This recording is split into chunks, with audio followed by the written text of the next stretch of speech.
diceva lei, noi abbiamo messo al centro i temi e sui temi, quindi i 9 punti che abbiamo dato a Draghi, noi partiamo, cioè, quindi noi partiremo da questi 9 punti, partiremo dallo sblocco dei crediti del super bonus, partiremo per abbassare il cuneo fiscale e far prendere più soldi ai lavoratori e abbassare il costo dei dipendenti, partiremo dal salario minimo sui contratti, sui contratti nazionali. Questi sono i temi del movimento. Torno da lei, vicepresidente, perché volevo chiedere a Francesco Bongarra, tu sei un collega immediato di cose parlamentari, come giudichi queste alleanze? Come giudichi i movimenti che il centro-sinistra e il centro-destra? Vabbè, è indubbio che ci siano delle differenze evidenti,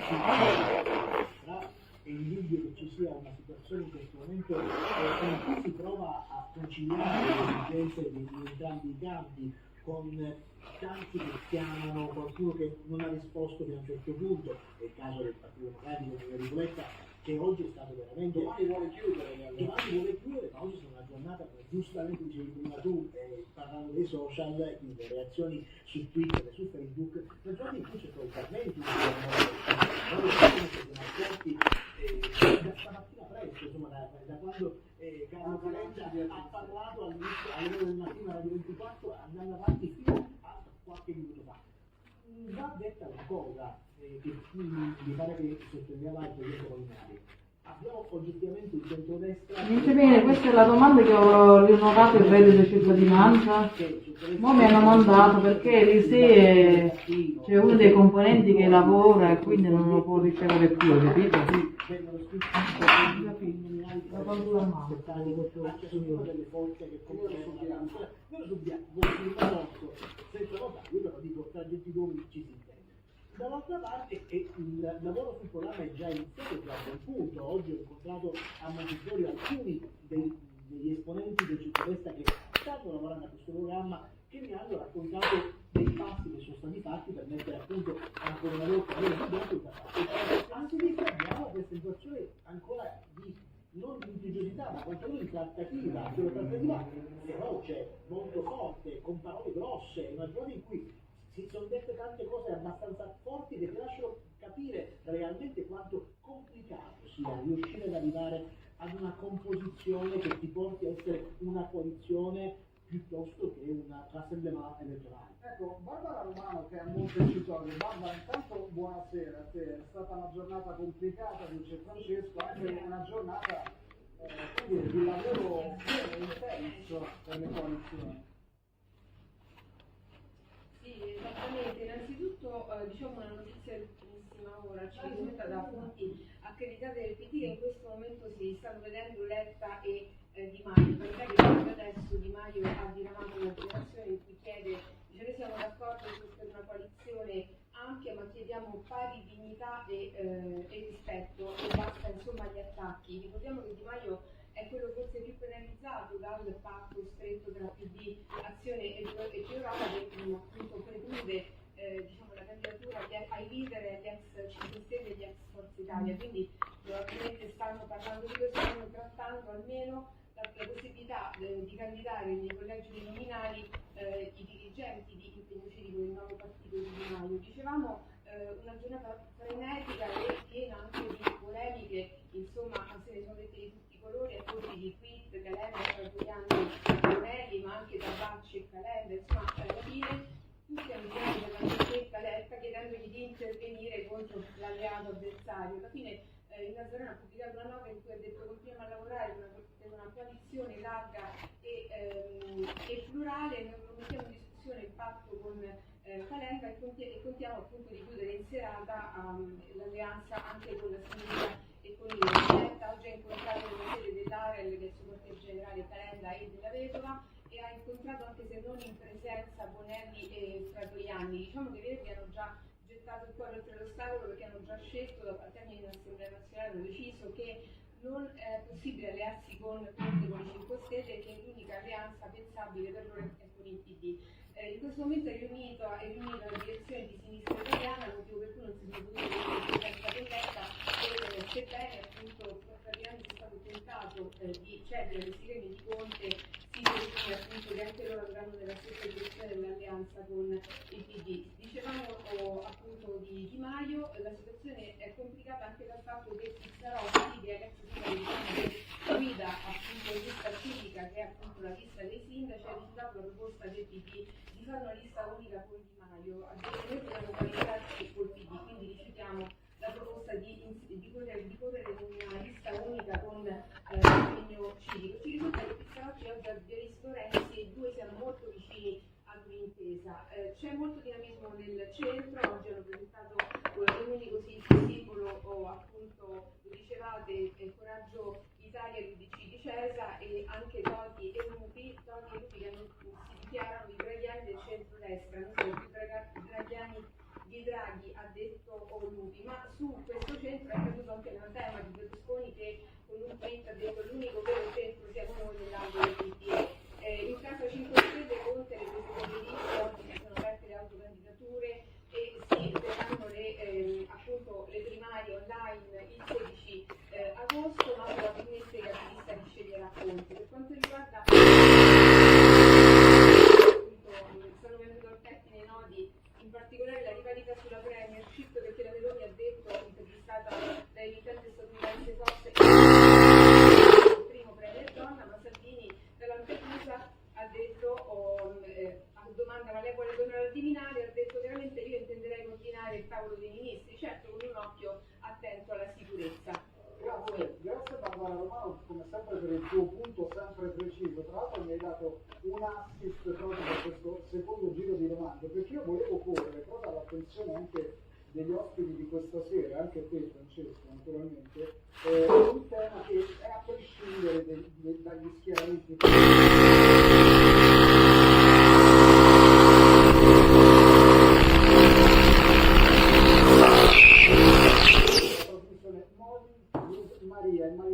Maria Capriano, che è un'ancora per...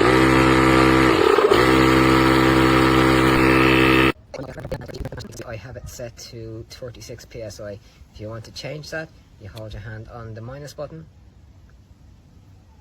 and it starts flashing, and then you can put it down or up as much as you want. In this case, I want a PSI of 38. As you can see, it's showing a PSI on this tire of 22.5. So you simply just press the button.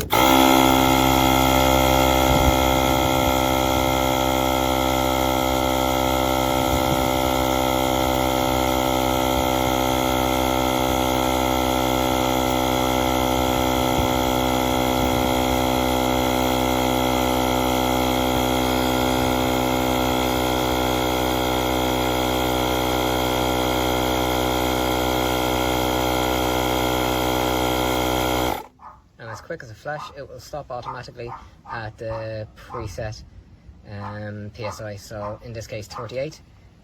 Very quick, and then you can just switch it off.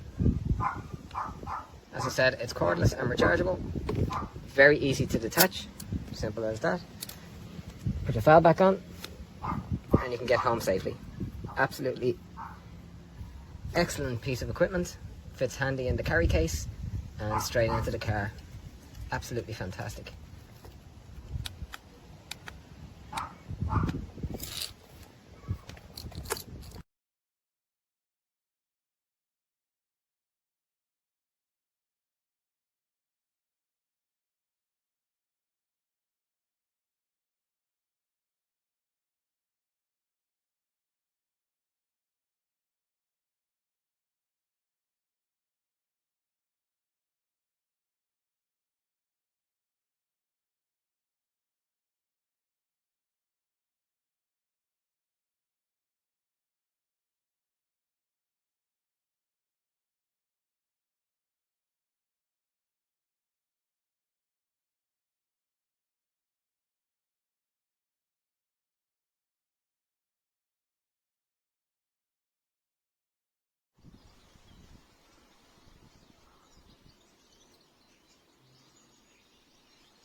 A ver, yo quiero que marque la presión de puesto 2,6, ¿vale? Bares 2,6 para coche. Y ahora voy a intentar, pues, meterle la presión. Sigue grabando. No pasa nada.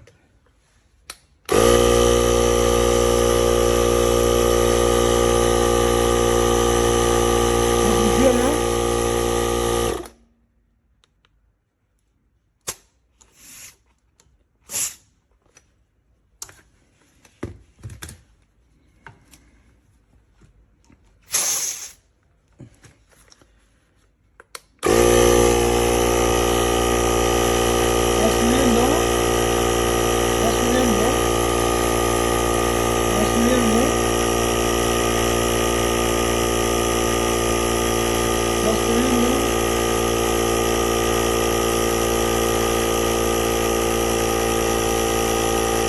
Le sale el símbolo de la batería estando recién cargado, sube más presión que aquí, no se para, no es correcto, ¿vale?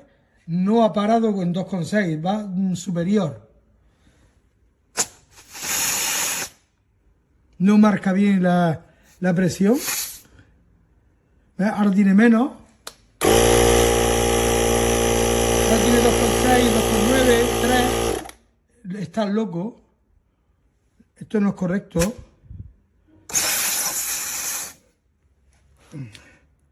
2,3. 2,6.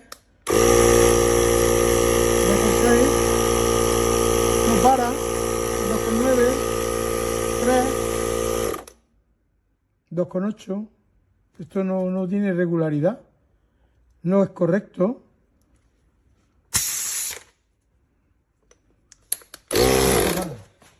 ¿Dónde aquí?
Smoothie?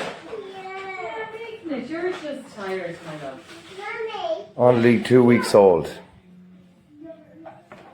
Battery's not working.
Doesn't charge.